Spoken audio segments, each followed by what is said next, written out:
Welcome back my YouTube family. तो हम फिर से एक और कहानी लेकर आए हैं आपके लिए। एक गांव में 12 साल का एक अपाहिज बच्चा रहता था। उसका नाम कार्तिक था। उसके पिता गांव के मुखिया थे। कार्तिक का बड़ा भाई कार्तिक को बिल्कुल पसंद नहीं करता था। इसी वजह से कार्तिक ज़्यादातर घर के बाहर उदास रहता था। एक दिन कार्तिक उदास बैठा हुआ था कि तभी उसकी ही उम्र का सुभाष वहाँ पर अचानक आकर गिर गया। कार्तिक बोला, अरे क्या हुआ तुम्हें? सामने इतना बड़ा पत्थर है, तुम्हें दिखाई नहीं दिया? सुभाष बोला, मुझे आंखों से नहीं दिखता है, मैं अंधा हूँ, मुझे चलने के लिए छड़ी की ज़रूरत पड़ती है। कार्तिक बोला, तब तो हम दोनों एक से हुए। तुम रहते कहाँ हो? सुभाष बोला, मेरा इस दुनिया में कोई नहीं है, मैं अनाथ हूँ। कार्तिक बोला, मैं अनाथ तो नहीं हूँ, पर अनाथ जैसा जीवन जी रहा हूँ।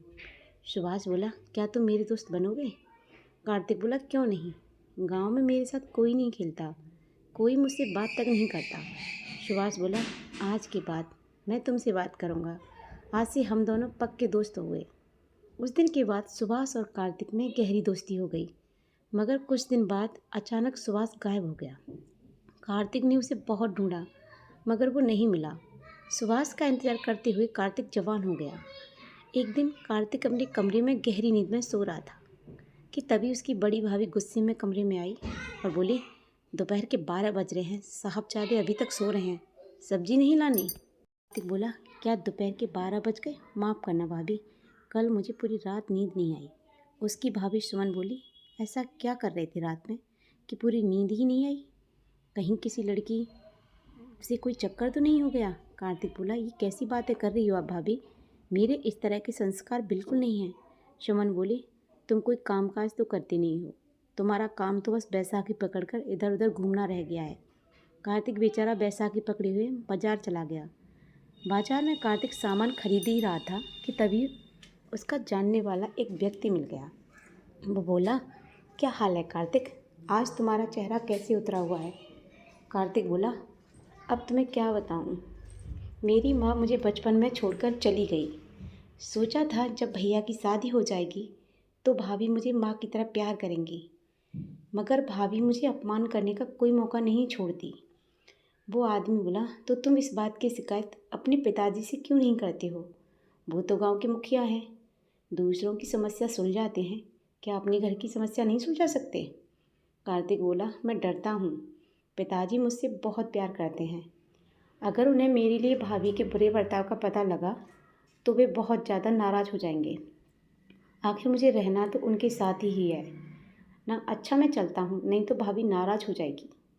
कार्तिक घर चला गया। कार्तिक को देखकर सुमन गुस्सा हो गई और बोली, 12 बजे गए थे पर अब 1 बज रहा है, इतनी देर में तो पूरी सब्जी मार्केट खरीद कर ले आती हूँ मैं। कार्तिक बोला, ये कैसी बात कर रही हो आप भाभी, आप तो जानती हैं कि मैं अपाहिज हूँ, मैं आम लोगों की तरह जल्दी जल्दी नहीं चल सकता, मुझे तो कदम कदम पर इस बैसाखी की ज़रूरत पड़ती है। सुमन बोली, जुबान लड़ाता है, बदतमीज। इतना कहकर सुमन ने एक तेज थप्पड़ कार्तिक के गाल पर मार दिया। तभी कार्तिक का भाई राजू आ गया। राजू बोला, क्या हुआ, इतना नाराज़ क्यों हो रही हो, तुमने इसे थप्पड़ क्यों मारा? देखिए, 12 बजे बाजार गया था, 1 बजे लौटा है, 1 घंटे से इसका इंतज़ार कर रही हूँ मैं। राजू बोला, सही किया तुमने, इसके थप्पड़ जड़ दिया, वैसे भी पिताजी ने इसे बहुत ज़्यादा सर पर चढ़ा रखा है। कार्तिक आंखों में आंसू लिए अपने कमरे में आकर बैठ गया। दोपहर में उसे किसी ने खाना भी नहीं दिया। शाम को जब उसके पिताजी उसके कमरे में आ गए और बोले, क्या बात है कार्तिक, इतने गुमसुम क्यों बैठे हो? कार्तिक बोला, पिताजी बस ऐसे ही कुछ सोच रहा था। कार्तिक बोला, मैं तुम्हारी आंखें पढ़ सकता हूँ बेटा, तुम्हारी आंखों को देखकर मैं समझ गया कि किसी ने तुमसे कुछ कहा है और तुम भूखे भी लगते हो। कार्तिक बोला, मैं क्या करूँ पिताजी, भाभी हमेशा मुझसे बिना किसी बात के झगड़ा करती रहती है। पिताजी बोले, तो तुम इसलिए उदास बैठे हो? देखो, अपनी भाभी की बात पर ज़्यादा ध्यान मत दिया करो। कार्तिक बोला, पिताजी मैं उनकी बातों पर ज़्यादा ध्यान नहीं देता, मगर आज भाभी ने मुझे बिना किसी गलती के थप्पड़ मार दिया, मुझे उनके थप्पड़ का बुरा भी नहीं लगा। पिताजी, बुरा मुझे इस बात का लगा कि थप्पड़ खाते हुए भैया ने भी देखा, मगर भाभी को डांटने के बजाय उल्टा मुझे ही सुनाने लगे। कभी कभी मुझे माँ की बहुत याद आती है। जी, मुखिया जी बोले, मुझे तुम्हारी बहुत चिंता होती है बेटा कि मेरे बाद पता नहीं तुम्हारा क्या होगा। मेरे जाने के बाद तुम्हारा बड़ा भाई तुम्हें 2 वक्त की रोटी भी खिला पाएगा या नहीं। अगले दिन मुखिया ने अपने खेत कार्तिक के नाम कर दिए। इस बारे में कार्तिक के बड़े भाई को कुछ नहीं पता था, मगर अचानक उसके पिता की मौत हो गई। मौत के कुछ दिन बाद मुखिया का दोस्त हरीश घर आया और बोला, मुझे यह कहते हुए अच्छा तो नहीं लग रहा, लेकिन मुखिया जी ने मरने से पहले मुझसे कहा था कि ये बात उनके मरने के बाद ही उनके बड़े बेटे को बताई जाए। इतना कहकर हरीश ने अपनी जेब से कुछ कागजात निकाले। राजू बोला, ये क्या है? हरीश बोला, मुखिया जी ने अपने खेत अपने सबसे छोटे बेटे कार्तिक के नाम कर दिए हैं। राजू बोला, ये क्या कह रहे हो आप? पिताजी ने तो इस बारे में मुझे कभी कुछ नहीं बताया।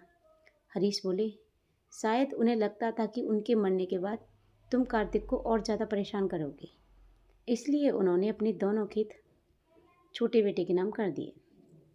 सुमन बोली, हे भगवान, मुझे तो पहले से ही शक था कि पिताजी कुछ ऐसा ही करेंगे। अब हम क्या करेंगे? अब ये तुम्हारा लंगड़ा भाई तुम पर जिंदगी भर राज करेगा। हरीश बोला, ये तुम्हारा पारिवारिक मामला है, लड़ने और झगड़ने की बजाय आपस में बैठकर बातचीत से इस समस्या का समाधान कर लो। इतना कहकर हरीश वहाँ से चला गया। राजू ने कार्तिक को धक्के देकर घर से निकाल दिया। कार्तिक बेचारा भूखा प्यासा दूसरे गांव में भटकने लगा। एक रात कार्तिक भूखा प्यासा पास के गांव में टहल रहा था कि तभी उसकी नज़र एक आदमी पर पड़ी जो घास पर बैठा हुआ खाना खा रहा था। खाने को देखकर कार्तिक के मुंह में पानी आ गया। वह सीधा उस आदमी की ओर चला गया और बोला, भैया, क्या मुझे भी कुछ खाने को दोगे? उस आदमी ने उंगलियों से टटोलते हुए एक रोटी का टुकड़ा कार्तिक को दे दिया। वो आदमी बोला, मेरा नाम सुभाष है। कार्तिक बोला, सुभाष? कहीं तुम वही सुभाष तो नहीं जो मेरे बचपन के दोस्त थे और अचानक गायब हो गए थे? सुभाष बोला, हाँ मैं वही सुभाष हूँ। कहीं तुम कार्तिक तो नहीं? कार्तिक बोला, हाँ मैं कार्तिक हूँ मेरे दोस्त। मैंने तुम्हें कहाँ कहाँ नहीं ढूंढा, तुम कहाँ चले गए थे? सुभाष बोला, अब तुम्हें क्या बताऊँ कार्तिक, गांव के एक आदमी ने मुझे सड़क पार करने का वादा किया और अपनी मोटरसाइकिल के पीछे बिठा लिया। फिर वह मुझे इस गांव से बहुत दूर शहर में छोड़ आया। तब से मैं ऐसे ही भटक रहा और इतने साल बाद आज यहाँ तक लौट आया हूँ। तुम बताओ, तुम यहाँ पर क्या कर रहे हो? कार्तिक बोला, घबरा मत मेरे दोस्त, अब मैं आ गया हूँ ना, अब तो बिल्कुल भी चिंता मत कर, अब हम दोनों साथ साथ ही रहेंगे। उस दिन के बाद दोनों साथ साथ रहने लगे।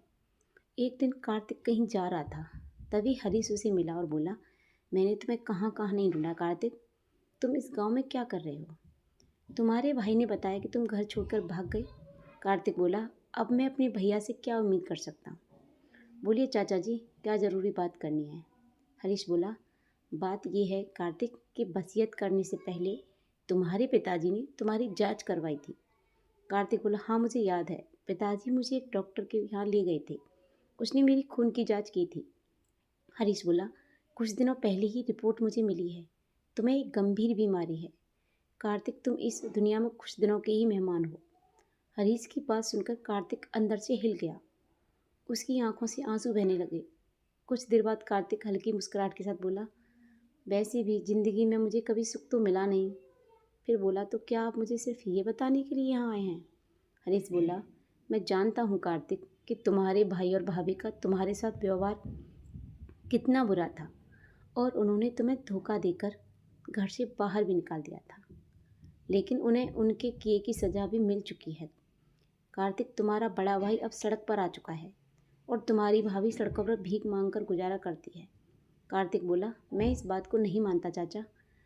हरीश बोला, अगर तुम्हें मेरी बात का विश्वास नहीं तो खुद अपनी आंखों से देख लो। इतना कहकर हरीश ने दूर से एक औरत की ओर इशारा कर दिया। उस औरत को देखकर कार्तिक बुरी तरह चौंक गया और बोला, ये तो भाभी है, तो क्या भैया को कहीं पर काम नहीं मिला? हरीश बोला, नहीं, क्योंकि तुम्हारा भाई अब अपाहिज हो चुका है, तुम तो कुछ दिनों के ही मेहमान हो। कार्तिक, तो क्यों ना तुम अपने खेत अपने भाई के नाम कर दो, या बात मैं तुमसे सिर्फ इंसानियत के नाते कह रहा हूँ, बाकी तुम्हारी मर्जी।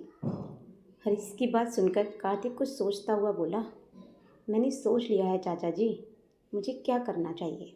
आप घबराओ मत, मैं अपने भैया और भाभी को सड़क पर भीख मांगने नहीं दूंगा, लेकिन उसके बदले में मैं आपसे कुछ चाहता हूँ। हरीश बोला, तुम मुझसे क्या चाहते हो? कार्तिक हरीश के कान में कुछ बताने लगा। अगले दिन सुभाष ने देखा कि कार्तिक नहीं था। सुभाष ने उसे बहुत ढूंढा, मगर कार्तिक उसे कहीं नहीं मिला। ऐसे ही कई महीने बीत गए। एक दिन अचानक सुभाष किसी कार से टकरा गया। कार से एक आदमी बाहर निकल कर आया और बोला, अरे तुम्हें चोट तो नहीं आई? सुभाष बोला, नहीं, मुझे कोई चोट नहीं आई। मेरे शरीर को तो हर 5 मिनट बाद किसी न किसी चीज़ से टकराने की आदत है। वो आदमी बोला, मेरा नाम डॉक्टर अविनाश है, क्या तुम अंधे हो? सुभाष बोला, जी हाँ डॉक्टर साहब, मैं अंधा हूँ। डॉक्टर अविनाश उसकी आंखों को हाथ लगाकर चेक करने लगा। डॉक्टर बोला, तुम्हारा इलाज संभव हो सकता है। अगर तुम चाहो तो मैं तुम्हारी आंखों की रोशनी वापस लौटा सकता हूँ।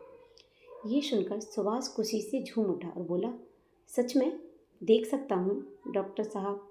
डॉक्टर बोला, हाँ तुम देख सकते हो, आओ मेरे साथ। डॉक्टर अविनाश सुभाष को एक हॉस्पिटल में लेकर आया। कुछ ही महीनों में सुभाष को दिखाई देने लगा। फिर डॉक्टर ने कहा, ये लो सुभाष, 10 लाख रुपए। अब तुम्हें सड़कों पर भीख मांगने की ज़रूरत नहीं है। सुभाष ने उन पैसों से काम शुरू किया। कुछ ही समय में सुभाष पैसों में खेलने लगा। अब वह एक बहुत अमीर आदमी बन चुका था। कुछ सालों बाद सुभाष डॉक्टर के घर आया। डॉक्टर अविनाश बोले, मैं भी तुमसे ही मिलना चाहता था सुभाष, मैं तुम्हें कुछ देना चाहता था। सुभाष बोला, मैं आपको कुछ लौटाने आया हूँ। इतना कहकर सुभाष ने 10 लाख रुपए डॉक्टर को दे दिए और बोला, मैं आपका एहसान ज़िंदगी भर नहीं भूलूंगा। डॉक्टर साहब, दुनिया में जहाँ एक तरफ आप जैसे अच्छे इंसान मौजूद हैं जो मुझ जैसे व्यक्ति की मदद करते हैं, तो वहीं दूसरी तरफ मेरे मक्कार दोस्त की तरह जो बीच रास्ते में मुझे छोड़कर भाग जाता है। डॉक्टर ने कहा, ये 10 लाख रुपए तुम्हारे हैं सुभाष। मरने से पहले कार्तिक ने मुझे ये रुपए तुम्हें देने के लिए कहा था। डॉक्टर की बात सुनकर सुभाष के पैरों तले जमीन खिसक गई। सुभाष बोला, ये आप क्या कह रहे हैं? डॉक्टर बोला, मैं बिल्कुल सही कह रहा हूँ। दरअसल कार्तिक को एक लाइलाज बीमार थी और कार्तिक इस बारे में जानता था। मरने से पहले रुपए उसने मुझे तुम्हें देने के लिए कहा था। उसने मुझसे यह कहा था कि मेरे दोस्त से कहना कि मैं उससे आखिरी बार इसलिए नहीं मिल सका कि वह मेरे जाने की बात सुनकर दुखी न हो जाए। सुभाष बोला, आपने मुझे पहले क्यों नहीं बताया? मैं उसके बारे में पता नहीं क्या क्या सोचता रहता था, और वो जाते जाते मेरे ऊपर इतना बड़ा उपकार कर गया। मैं उसके एहसान का बदला कैसे चुकाऊंगा? मैं तो अब उससे मिल भी नहीं सकता। डॉक्टर बोला, अपने आप को संभालो सुभाष, कार्तिक तुम्हारे साथ हमेशा रहेगा। और ये मेरे शब्द नहीं, बल्कि कार्तिक के शब्द हैं कि वह तुम्हारे साथ हमेशा रहेगा। सुभाष बोला, झूठ बोलता था। अगर ऐसी बात है तो फिर मुझे छोड़कर क्यों गया? डॉक्टर बोला, तुम जिन आँखों से आज इस संसार को देख रहे हो वो और किसी की नहीं, बल्कि तुम्हारे दोस्त कार्तिक की आँखें हैं। मरने से पहले उसने तुम्हें अपनी आँखें दान कर दी थी। अब तुम उसकी ही आँखों से इस दुनिया को देखोगे। सुभाष नम आँखों से वहाँ से चला गया। सुभाष आज भी अपने दोस्त कार्तिक को याद करता है। तो आप लोग बताना कि आपको ये कहानी कैसी लगी। अगर आपको ये कहानी अच्छी लगी हो तो प्लीज़ अच्छे अच्छे कमेंट करना, और आप हमारे चैनल पर नए हो तो प्लीज़ हमारे चैनल को सब्सक्राइब करना, लाइक करना, शेयर करना। ऐसी ही मज़ेदार कहानियों के लिए बने रहिए हमारे चैनल पर। मिलते हैं एक और वीडियो में एक और कहानी के साथ। तब तक thank you so much. Bye bye everyone. जय माता दी।